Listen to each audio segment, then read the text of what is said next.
Барлықтарыңызға сәлем, мен дұрыс тамақтану арқылы салмақ тастап жүрмін және оңай әрі қолжетімді ПП рецептермен бөлісемін. Бүгін Barilla спагеттинен домашний рамен жасайтын боламыз. Керек ингредиенттердің барлығының мөлшерін описанияда қалдырамын.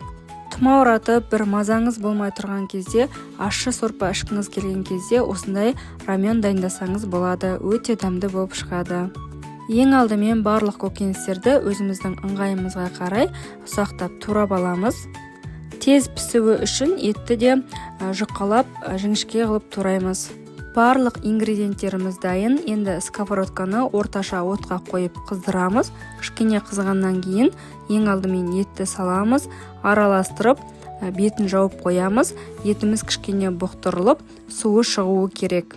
5-10 минуттан кейін ет бұқтырылып, суы шыға бастаған кезде соевый соусты қосамыз. Дәміне қарай тұз және бұрышты салып, араластырып, пекинская капустаны қосып, барлығын жақсылап араластырып, тағы да бетін жауып, бұқтырып қоямыз. Шамамен 5-10 минуттан кейін қалған көкөністерді саламыз. Ең алдымен саңырауқұлақ, помидор, тәтті бұрыш және дәміне қарай кішкене паприка қосып жібердім. Барлығын жақсылап араластырып, тағы да бетін жауып, 5-10 минуттай бұқтырамыз. Көкөніс пен ет бұқтырылып болғаннан кейін біраз мөлшерде су құямыз. Егер раменнің сулы болғанын қаласаңыз, кішкене суды көбірек құйсаңыз болады. Су қайнағанша сковородканың бетін жауып қоямыз. Су қайнағаннан кейін спагеттиді саламыз. Спагеттиді салғаннан кейін де егер судың мөлшері аз болып тұрса, онда үстінен су құйсаңыз болады. Шамамен 10-12 минуттай пісіреміз.